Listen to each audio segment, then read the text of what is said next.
Hello बच्चों, welcome back to my channel. आज हम आपके लिए एप्लीकेशन ऑफ डेरिवेटिव का एक इम्पॉर्टेंट पार्ट रेट मेजर लेकर के आए हैं। ये आईआईटी एडवांस के लिए इम्पॉर्टेंट पार्ट है, जेईई मेन के लिए इम्पॉर्टेंट पार्ट है और स्पेशली बोर्ड में इससे करीब 5 मार्क्स का क्वेश्चन आता है जो काफ़ी इम्पॉर्टेंट है, आप समझ रहे होंगे। तो हम स्टार्ट करने जा रहे हैं रेट मेजर।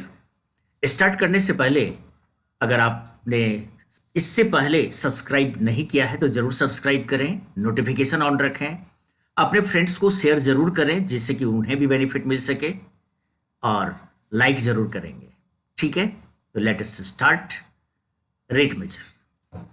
ये फिजिक्स से रिलेटेड एक चैप्टर है, तो आइए देखते हैं। जैसे हम फिजिक्स में देखते हैं कि हमें अगर स्पीड या वेलोसिटी निकालना है तो हम कहते हैं कि रेट ऑफ चेंज ऑफ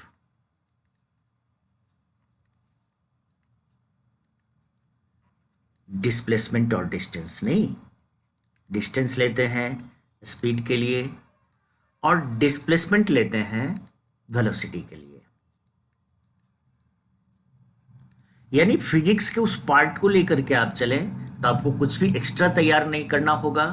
जैसे वेलोसिटी के लिए लेते हैं ds बाई डी टी, यहां पर हम स्पेशली अगर एक्सिस पर चल रहा है तो dx बाई डी टी या dy बाई डी टी से इंडिकेट करेंगे अपनी अपनी एक्सिस के हिसाब से। अगर एक्सेलेरेशन निकालना हो कहीं पर में तो आप फिजिक्स में बिल्कुल पढ़े हैं कि dp बाई डी टी होता है rate of change of velocity, या आप भी dp बाई डी एस भी कहते हैं। इसके लिए आपको कोई एक्स्ट्रा और प्रिपरेशन नहीं करना है, सिर्फ रेट पर में ध्यान देना है कि कैसे rate of change of displacement होता है। ठीक है, खास करके क्वेश्चन से आप अच्छी तरह से समझ पाएंगे, इसमें अलग से और कोई फॉर्मूला नहीं है। जैसे आप देखिए कि मान लीजिए एक बैलून है, याद रखिएगा बैलून अगर दे दे, स्फेरिकल कंप्लीटली होता तो नहीं है लेकिन कभी दे भी देता है क्वेश्चन में, नहीं भी दे तो हम हमेशा स्फेरिकल मान करके चलते हैं। सपोज कीजिए एक बैलून है और इसको पंप किया जाता है, नेचुरली इसका वॉल्यूम बढ़ेगा,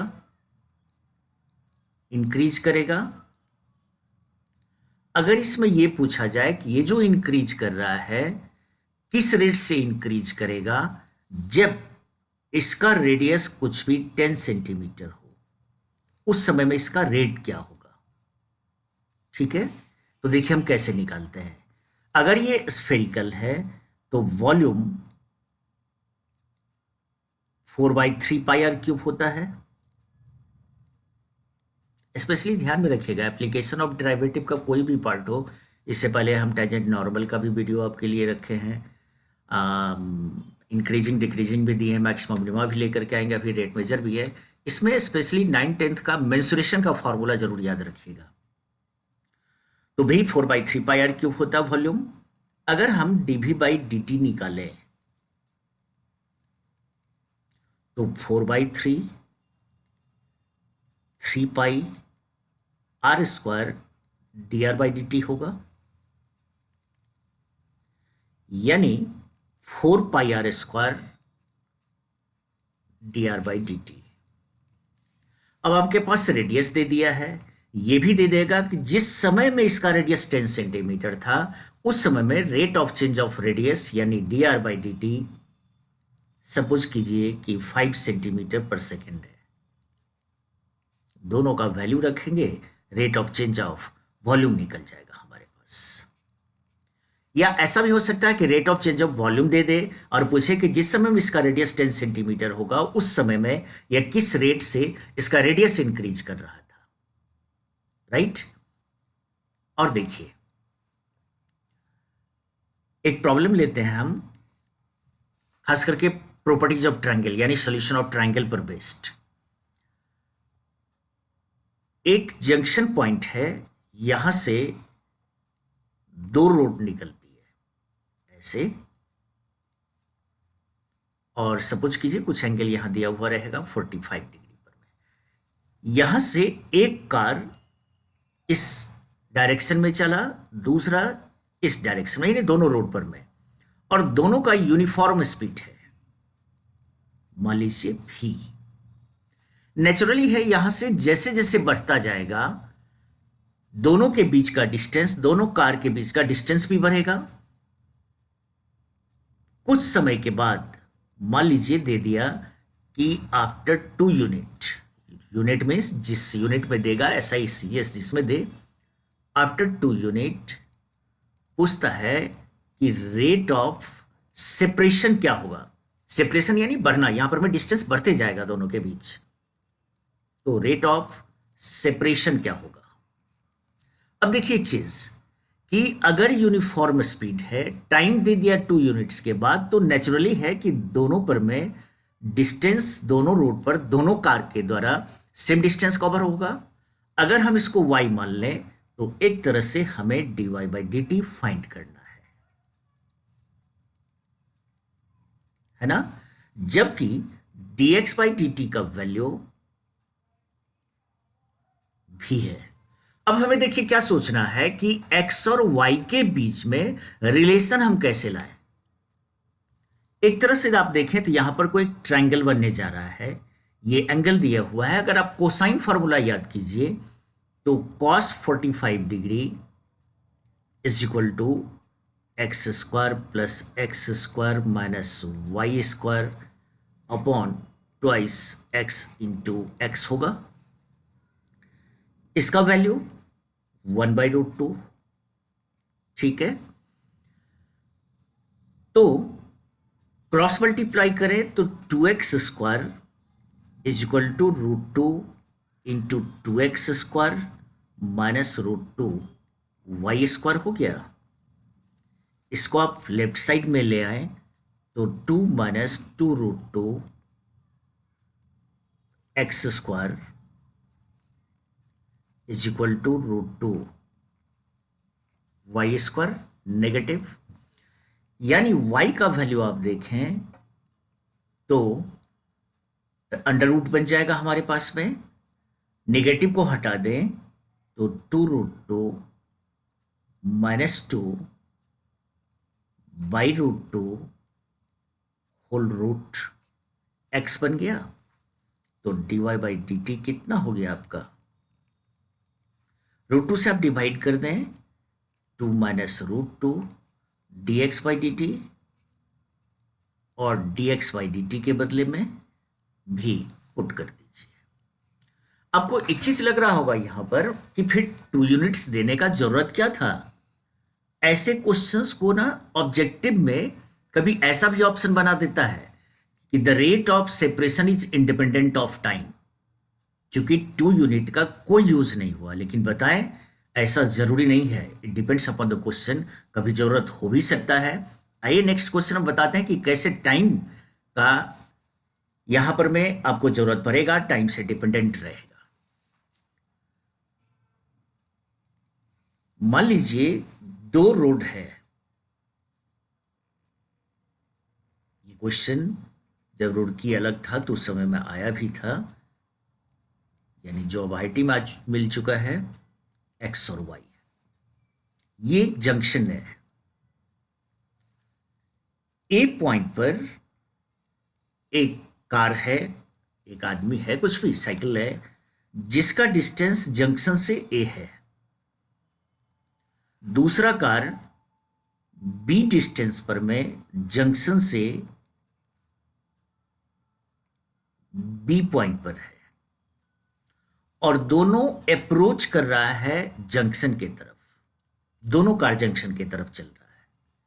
कहता है कि 2 यूनिट्स के बाद, आफ्टर 2 यूनिट्स, जैसे जैसे ये आगे बढ़ेगा तो नेचुरली है दोनों के बीच का डिस्टेंस घटेगा ना, तो पूछेगा इसमें कि रेट ऑफ अप्रोच क्या होगा, जंक्शन की तरफ अप्रोच होने का। और यूनिफॉर्म स्पीड से चल रहा है, मान लीजिए v से। सपोज कीजिए 2 यूनिट्स के बाद a चला आया a1 पर और b चला आया b1 पर। इसको ज्वाइन कीजिए। फिर से एक बात, टाइम सेम है, यूनिफॉर्म स्पीड है, तो नेचुरली है डिस्टेंस सेम रहेगा दोनों जगह। मान लीजिए ये x डिस्टेंस कवर किया और x का वैल्यू 2 भी होगा, right, displacement is equal to speed into time. मान लीजिए इस समय में ये y डिस्टेंस है, तो ये O से A1 तक का अगर डिस्टेंस आप देखें तो a माइनस एक्स, O से B1 तक का डिस्टेंस देखें b minus y, b minus x. अब हमें सोचना है कि इसमें OA1 में और OB1 में रिलेशन कैसे आएगा। अगर 90 डिग्री पर में जंक्शन था, दो रोड निकला हुआ था, तो नेचुरली पाइथागोरस से हम निकाल सकते हैं, यानी y का वैल्यू पाइथागोरस से अप्लाई कीजिए, OA1 स्क्वायर यानी a माइनस एक्स का whole square plus OB1 square b minus Y का whole square. Rate of approach निकालना मीन्स हमें निकालना है dy बाई डी टी कि कितना होगा। अब देखिए, अगर dy बाई डी टी की बात करें तो रूट का differentiation 1/2 root to under root a minus x whole square plus b minus y whole square. Chain rule भी चलेगा इसमें, तो अब इसका डिफ्रेंसिएशन कितना हो जाएगा, ट्वाइस a माइनस एक्स, फिर a का 0 और माइनस एक्स का minus dx by D t, और dx बाई डी टी हमारे पास कितना होगा, गिवन है यूनिफॉर्म स्पीड v, तो माइनस v प्लस इसका भी आएगा आपका, तो plus twice b minus y, फिर सिमिलरली माइनस v। अब देखिए इसमें x बच रहा है आपके पास में, और x का वैल्यू कितना है,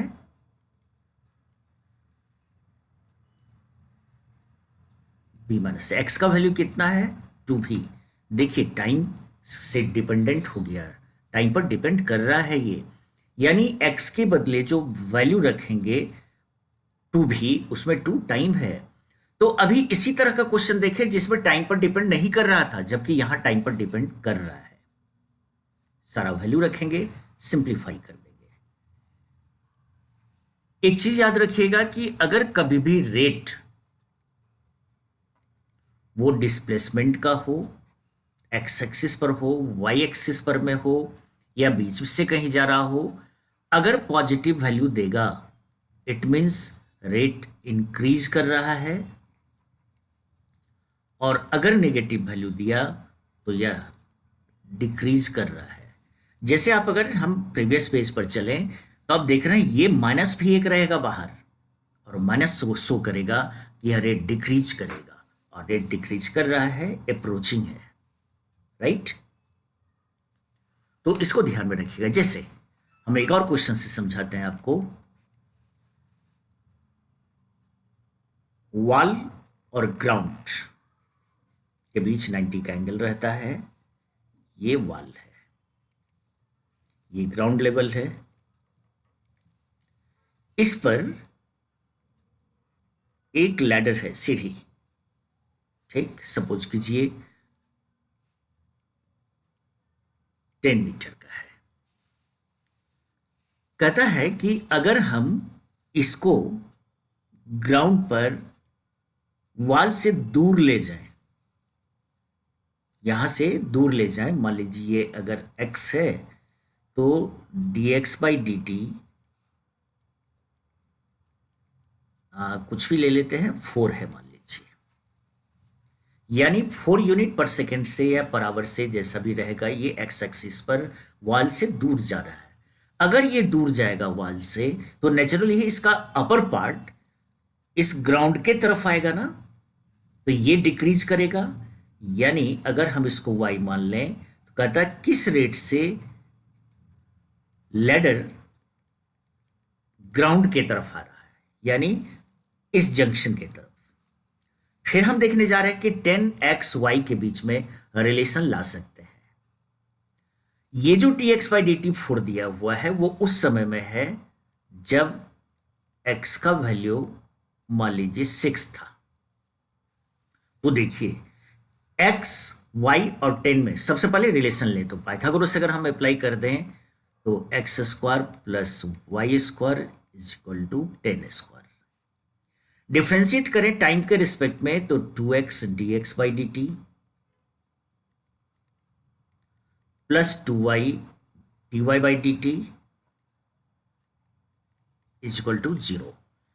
एक चीज देखिए, इस 10 से ये इंडिपेंडेंट हो गया, यानी लेडर के लेंथ से कोई मतलब नहीं है यहां पर में, कारण इस 10 का 10 स्क्वायर यानी 100 का डिफ्रेंसिएशन 0 हो जाएगा, यानी लेडर का लेंथ कुछ भी रहे, हम डिपेंड किस पर कर रहा है, एक्स वाई और इसके रेट पर में। तो dy बाई डी टी का वैल्यू जो हमें फाइंड करना है वो minus x D x by D T upon y हो जाएगा, राइट।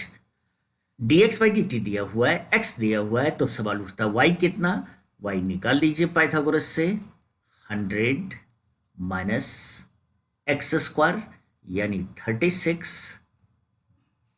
64 that is 8। अब यहां तक देखिए तो लेंथ ऑफ द लेडर इसका कोई इफेक्ट नहीं पड़ा था, जैसे अभी फर्स्ट क्वेश्चन में टाइम का कोई इफेक्ट नहीं पड़ा था, लेकिन सेकंड में टाइम पर इफेक्ट पड़ गया। अब देखिए y का जरूरत पड़ गया हमें, और वो y किसके हेल्प से निकाले, इस 10 के हेल्प से। तो इस जगह उससे इंडिपेंडेंट, आगे जब रेट निकाल रहे हैं इस पर डिपेंड कर रहा है। वैल्यू पुट कर दीजिए आप, माइनस x का value 6, dx by D T का वैल्यू 4, y का वैल्यू 8, नेगेटिव में आना शो करेगा कि यह डिक्रीज कर रहा है। वैसे हम समझ सकते हैं कि लैडर जब नीचे की तरफ आएगा तो डिक्रीज करेगा, एक इंक्रीज कर रहा है तो दूसरा डिक्रीज करेगा ही लेकिन नेगेटिव आना ये शो कर देगा कि डिक्रीज कर रहा है रेट। ठीक है, एक और क्वेश्चन बता देते हैं, और इसके अलावा बहुत सारे क्वेश्चंस को हम टेलीग्राम पर में दे देंगे, आप लोग बनाइएगा, और कोई प्रॉब्लम होगा तो हमें कमेंट के द्वारा भेजेंगे या फिर मेल कर देंगे, हम आपको जरूर उसका सॉल्यूशन बताएंगे, श्योर बताएंगे, जरूर सेंड करेंगे। चलिए एक और क्वेश्चन देख लेते हैं। एक वॉल है,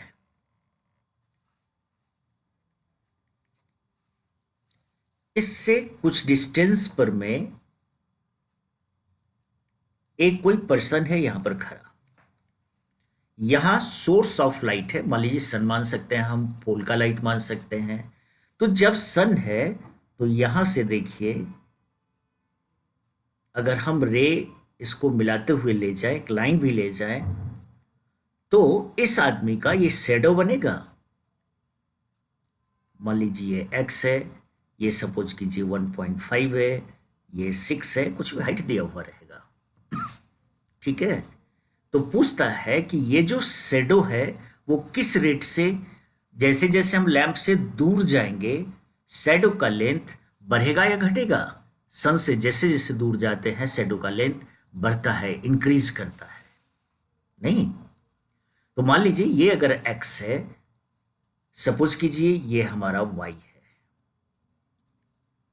ये शेडो का लेंथ हो गया, ये x यहां से आदमी किस रेट से आगे जा रहा है, तो मान लीजिए आदमी, वो पर्सन जो भी है, उसका रेट सपोज कीजिए 4 यूनिट पर सेकेंड है। अब x और y के बीच में हमें रिलेशन लाना है, और dy बाई डी टी किसका रेट होगा, शेडो का, तो उसका शेडो किस रेट से इंक्रीज कर रहा है, इंक्रीज कर रहा है वो तो समझ रहे होंगे, सोर्स ऑफ लाइट से जितना दूर जाते हैं शेडो का लेंथ बढ़ता जाता है। दोपहर में हम देखते हैं कि शेडो का लेंथ बहुत छोटा होता है, और जैसे जैसे इवनिंग की तरफ आप चलिए सन हमसे दूर हटते जाता है और शेडो का लेंथ बढ़ते जाता है। तो D by D T find करना है। अब देखिए ये ट्राइंगल और ये पूरा ट्राइंगल अगर लें, हम कुछ नाम दे देते हैं यहाँ, A B C D O, तो देखिए triangle A B O similar है ट्राइंगल सी डी ओ के 9/10 से, तो कॉरेस्पॉन्डिंग साइड्स का रेशियो भी सेम होगा, यानी A B upon C D is equal to B O upon D O.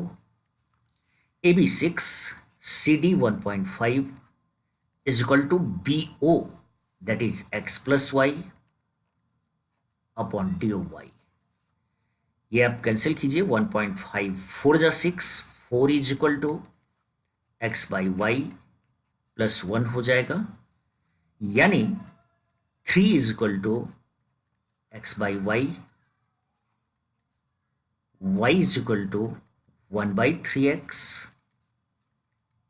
Rate of change यानी डिफ्रेंशिएट कीजिए टाइम के रिस्पेक्ट में, तो dy by D t is equal to 1/3 dx by D t, value put कर दीजिए dx by D T का 4/3। देखिए value positive आ रहा है, यहां से भी शो हो रहा है कि यह इंक्रीज करेगा। थियोरेटिकली भी आप समझ सकते हैं कि जैसे जैसे दूर जाएंगे शेडो बढ़ेगा, प्लस में आना भी शो करेगा कि यह धीरे धीरे बढ़ता जाएगा। ये डिफरेंट टाइप का कुछ क्वेश्चंस था, और क्वेश्चंस आप टेलीग्राम से देख लीजिएगा और बनाइएगा। Right, bye bye.